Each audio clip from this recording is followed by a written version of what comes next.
Well, guys, the time has come. The giveaway has come to an end, and we are ready to pick a winner.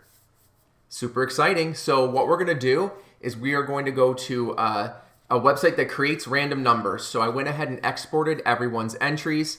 I took them into an Excel spreadsheet, and then each entry has a number. And so to make this as fair as possible, I'm going to go to a third-party site called random.org, put in all of the preferences that we need, and we're going to just randomly generate a number, and whatever number entrant that is the winner.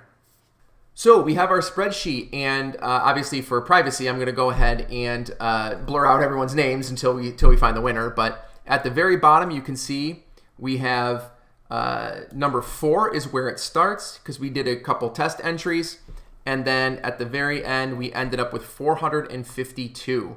So we ended up with about 450 entrants, which is super, super cool. Very exciting.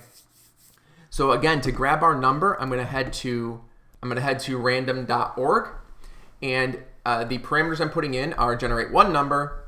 Each integer should have a value between 4 and 452. That's the number of entrants, right? Starts at 4, ends at 452.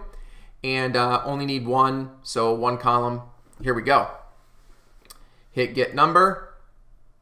And random number was 305. Tiny. There you go. 305. Now you can see it. So if we go find number 305, the person is, drum roll. Oh, just Michael. Just Michael, no last name. So no last name, but we do have of course Michael's email address and phone number, and we'll definitely send an email out to Michael Mystery, and make sure that he is aware that he won. Awesome. Well, congratulations, Michael. We have your kit set aside at the shop, ready to go. We'll be reaching out to you to get your contact information so we can get that sent out on its way. And we're super excited to see how your Xterra turns out. Absolutely. Thank you so much, everyone, for entering and interacting with this giveaway. This was super, super cool, and would love to do something like it in the future. Maybe change the product, do something a little bit different. Mm-hmm. But yeah, look out for that. Make sure you subscribe, of course, to All Dogs Off-Road YouTube channel, as well as Rye the Car Guy. And thanks so much to everybody. Thanks, guys.